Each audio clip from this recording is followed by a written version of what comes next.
반갑습니다. 경제지표 스토리텔링에서 진행하는 파생시장은 지금 이번 시간에 살펴볼 제목은 2023년 맛보기는 끝났다. 다가오는 1월 옵션 만기 결전의 날이라는 제목을 달아보게 됐어요. 2023년 1월 1주차 첫 거래하는 주가 끝났고 2주차 목요일은 대한민국의 옵션 만기 일이 되게 되죠. 따라서 지금부터 1월 1주차에 펼쳐지게 된 치열한 포지션 경쟁에 대한 내용과 이것을 바탕으로 2주차에 벌어지게 될 결전의 그날까지 어떤 치열한 승부가 펼쳐지게 될지 지금부터 함께 살펴보시겠습니다. 2023년 1월 2일 대한민국의 장이 드디어 이제 개장을 하게 돼요. 근데 국내 기관은 나스닥과 같이 코스피를 이와 같이 10월 하한 수준으로 끌어내리기를 원했습니다. 그래서 보게 되면 1월 2일 날 국내 기관 금융투자 중심으로 코스피를 매도를 하면서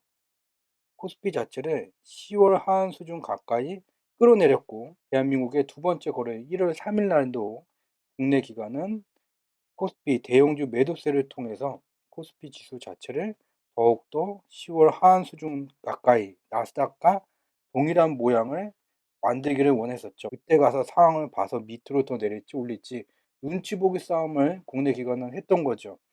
근데 드디어 2023년 1월 3일에 대한민국 장이 끝나고 미국의 2023년 첫 거래일이 개장이 되게 돼요. 그때 모습을 좀 보게 되면 1월 3일 날 미국의 나스닥은 마이너스 0.76% 하락, 미국의 대형주는 S&P 500은 마이너스 0.40% 하락, 미국의 종합주가 지수인 뉴욕 종합은 0.20% 하락하게 됐어요. 주가 지수만 보게 되면 하락이지만 실제 장의 분위기를 한번 봐볼까요? 1월 3일 날 미국의 실제 장의 분위기를 보면 이와 같아요. 얘는 이제 S&P 500 시장 지도예요. 박스 크기가 큰 애들, 얘네들은 하락을 나타나게 되는 마이너스, 녹색 선들은 플러스를 의미를 하게 돼요. 국가 지수를 하락하게 만들었지만 박스 크기가 시가총액이 큰 애들을 빼고 나면 상승하는 녹색이 훨씬 더 많았죠. 즉 실제 장의 분위기는 상승이었고, 다만 시가총액이 큰 애들을 하락하게 만들므로써 주가 지수 자체는 하락을 기록하게 만들었다. 즉 실제 장의 분위기가 상승이었어요. 이와 같은 모습을 확인한 대한민국 금융시장에서 수급 주체인 외국인은 1월 4일 날 대한민국 장이 개장하자 드디어 2023년 의미 있는 첫 수급 변화를 나타내게 돼요. 1월 4일 날 외국인은 코스피를 사고 선물도 사고 주식 선물도 사게 되면서 매우 강력한 매수세를 나타나게 됐고, 이에 따라서 국내 기관이 1월 2일과 3일 코스피를 끌어내린 것을 단박에 올려세우게 되게 됐죠. 그리고 이와 같이 기관은 밑으로 끌어내리는데 외국인은 왜 얘를 위로 올려세우느냐, 그 이유를 좀 살펴봐야 되겠죠. 그래서 여기서 우리가 주목해야 되는 것은 미국은 고물가 현상이 진행되게 됐고, 얘를 제어하기 위해서 지금 기준금리를 인상하고 있는 거죠. 그래서 2022년 12월 기준으로 미국의 물가는 7.1%, 여전히 고물가예요. 그렇기 때문에 금리를 내리지를 못하는 거죠. 근데 문제가 생겼어요. 미국 기업들의 해고 건수가 3분기서부터 이와 같이 증가되는 현상이 나타나게 됐어요. 미국 기업들이 해고를 많이 하게 되고, 여기다가 미국 기업들의 파산 건수까지 3분기서부터 증가되는 현상이 나타남에 따라서 미국의 중앙은행, 미 연준은 고민에 빠졌죠.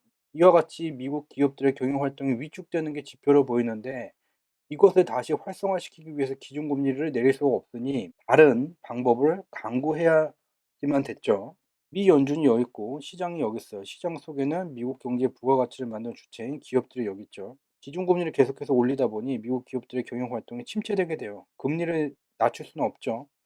그래서 직접 2022년 9월서부터 미 연준은 미국 기업들이 발행한 회사채를 직접 매입해 주고 이 가격만큼 미달러 유동성을 공급하면서 보유자산 매입을 늘려줬어요. 즉 중앙은행이 직접 경영 활동이 위축되고 있는 기업들의 회사채를 매입해서 미달러 유동성을 공급해 준 거죠. 언제부터? 2022년 9월서부터요. 그렇게 되니 여기 파란 선이 미달러 환율이죠.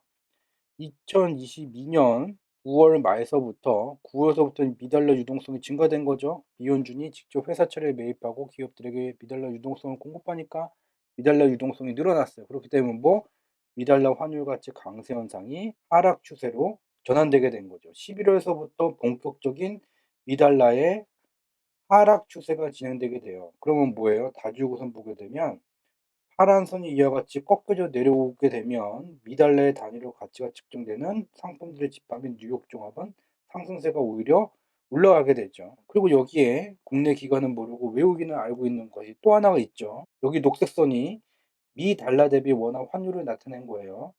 얘가 하락하게 되면 원화 가치가 강세를 나타나게 돼요. 외국인들은 달러를 국내에 가져와서 원화로 환전하고 얘를 인제 선물도 사고 대형주도 사게 돼요. 그렇기 때문에 원화 가치가 강세를 나타나게 되면 보유하고 있는 것 자체에 수익이 증가되는 현상이 나타나게 되죠. 따라서 원화 가치 강세가 진행되게 되면 뭐예요? 삼성전자 대형주가 상승해요. 원화 가치가 2022년 9 월서부터 현재까지 이렇게 내려왔는데 삼성전자가 별로 안 올라갔어요. 그럼 뭐예요? 향후에 올라갈 거다. 즉 외국인은 이와 같은 미달러 환율 가치가 9 월서부터 2022년 9 월서부터 하락 추세로 전환됨에 따라서 뉴욕 종합이 상승할 수뿐이 없고 원달러 환율이 원화 가치 강세 현상 하락하게 되면 대한민국 금융시장이 상승할 수뿐이 없다는 조건을 알고 있었기 때문에 고맙게도 국내 기관이 1월 2 일과 3일 코스피를 싸게 만들어 주게 되자 저렴해진 코스피의 지분을 마구마구마구 자기의 주머니에 담고 있는 것이죠. 그래서 1월 5일날 대한민국의 선물 옵션 시장 포지션을 보게 되면 외국인들은 다시 한번 매수세를 나타나게 되면서 주가 지수를 매우 위로 강력하게 끌어올리게 됐어요. 얘를 좀 확대해서 포지션을 보게 되면 1월 5일 장마감 기준으로 대한민국 선물 옵션 포지션을 살펴보게 되면 주가 지수 자체가 297.5에 위치하고 있었죠. 근데 여기에 개인들이 이 위로 지수가 가면은 돈을 벌겠다는 콜옵션 매수 포지션을 갖춰 놓게 됐어요.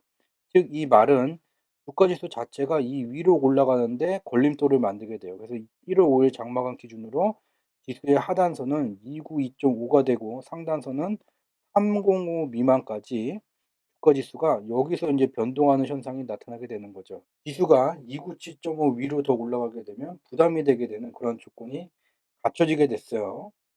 그러면 그다음 날도 봐야 되겠죠. 1월 6일날 장마감 기준으로 다시 보게 되면 외국인은 다시 코스피 매수를 통해서 지수를 한 구간 더 위로 올려놨어요. 1월 5일 날에는 지수가 297.5에 와 있는데 1월 6일 날에는 300 구간까지 올려놨어요. 그렇게 되면서 여기 보게 되면 요게 나타난 거죠. 양봉 플러스 양봉, 양풀양 패턴이 나타나게 됐어요. 주가 지수가 하락하다가 얘가 매수세가 외국인에 의해서 매수세가 강화되게 되면서 양봉이 나타나게 됐고 그다음에 숨고르기 플러스가 나타나게 됐고 다시 한번 양봉이 나타나게 됐어요. 얘가 하락세가 상승세로 전환되게 될 때 흔히 나타나게 되는 패턴 중 하나가 이와 같은 양풀양 조건이에요. 그래서 보게 되면 여기는 또 외국인의 이제 선물 수급을 나타낸 거죠. 외국인은 10 월서부터 지속해서 대한민국 금융시장이 상승할 것을 베팅해 왔었죠. 왜? 미달러 환율이 2022년 9 월서부터 이미 하락세로 전환됐기 때문에 뉴욕 종합이 상승할 수뿐이 없고 뉴욕 종합에 코스피가 연동되게 되고 또 코스피는 원화 가치 강세 현상이 9월 말서부터 진행되고 있기 때문에 삼성전자와 같은 대형주가 끝내는 올라갈 수뿐이 없는 거죠. 그래서 계속해서 이와 같이 베팅을 해온 거죠. 다만 현물 시장에서는 반간을 했는데 1월 2 일과 1월 3 일에는 반간을 했는데 그 이유는 미국장이 대한민국이 1월 3일 마감한 다음에 그다음에 2023년 첫 거래일이 열리기 때문이죠. 이때 내용을 보고 1월 4 일서부터 외국인이 대한민국 금융시장에서 수급적으로 움직이기 시작한 거고 상방으로 이와 같이 국내 기관이 끌어내린 것을 돌려 세웠어요. 근데 인제 문제는 지수의 하단선은 292.5로 설정이 되어져 있는데 지수 상단이 305 까지만이에요. 여기에 개인들이 지수가 상승하면 돈을 벌겠다 더 많은 포지션을 늘려 놨어요. 그래서 얘가 인제 금요일 날이었고 얘를 좀 비교를 해 봐야 되겠죠. 얼마나 늘어났는지. 얘가 목요일, 얘가 금요일이에요. 연두색 선으로 나타난 게 300 에서 307.5 미만 구간이에요. 여기에 개인들은 약 3,000 에서 6,000 계약 정도를 구축했었는데 금요일 날에는 얘가 만 단위를 넘어가게 돼요. 즉 지수가 올라가지 못하도록 위에 꼭 큰 맷돌을 담아 놨죠. 근데 외국인이 지금 제일 군침을 흘리는 구간은 307.5 구간이에요. 목요일 날은 약 25,000 건의 계약이 개인의 선물 콜옵션 매도 포지션이 구축돼 있었는데 금요일 날에는 이 2배 50,000 건까지 늘어나게 된 거죠. 그래서 이 307.5가 외국인이 보기에는 가장 매력적이에요. 근데 이 위로 가게 되는 이 300에서 305 구간까지 개인이 콜옵션 매수 포지션을 늘려놨기 때문에 얘가 인제 걸림돌이 되게 된다. 그래서 지수의 하단은 292.5가 되고 지수의 상단은 307.5 미만의 구간이 되게 되면서 이 녹색 박스로 나타낸 300에서 305 구간에 개인의 콜옵션이 더 증가되게 되면 밑으로 빠졌다가 다시 한번 이 포지션 변화가 되면 위로 가게 될 것이고, 그렇지만 외국인은 계속해서 307.5 구간을 매력적으로 느낄 수뿐이 없다라는 것을 기억을 할 필요가 있고, 1월 6일 대한민국 장이 마친 다음에 미국의 1월 6일 장이 개장하게 되면서 미국의 2023년 1월 1주차 첫 번째 주간에 2024년 첫 번째 주간의 마지막 거래일이 진행되게 됐죠. 이때 나스닥이 2.56% 급등했어요. 그리고 뉴욕 종합도 2.06% 급등했죠. 왜?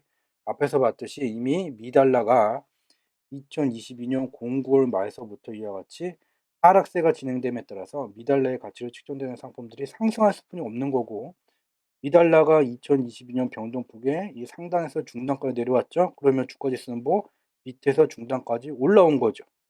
이 기조가 지속되고 있고, 특히 1월 첫 번째 주 마지막 거래일 날 미 달러가 마이너스 1.18% 다시 폭락하게 되니까 얘네들이 급등하게 된 거죠. 그리고 또 하나 우리가 굉장히 주목해서 봐야 되는 것은 얘가 자산가치 버블 판단 지표예요. 그래서 얘가 이 지표가 이 위로 뚫고 가게 되면 2008년도와 같이 자산가치 버블 붕괴 조건이 되게 돼요. 그리고 2020년에 실물 경제가 코로나19 감염 확산 때문에 멈춰서게 되면서 자산 가치가 폭락했었죠. 얘는 저평가 조건에 와 있는 거예요. 우리는 지금 어디 와 있습니까? 여기 와 있죠. 이 붉은색 선이 역사적 평균 속도를 의미하는 경유지예요. 즉, 우리는 현재 자산 가치가 고평가가 아닌 저평가 조건에 와 있다라는 것을 기억을 해야 되겠고, 오늘 준비한 내용은 여기서 마치도록 하겠습니다. 고맙습니다.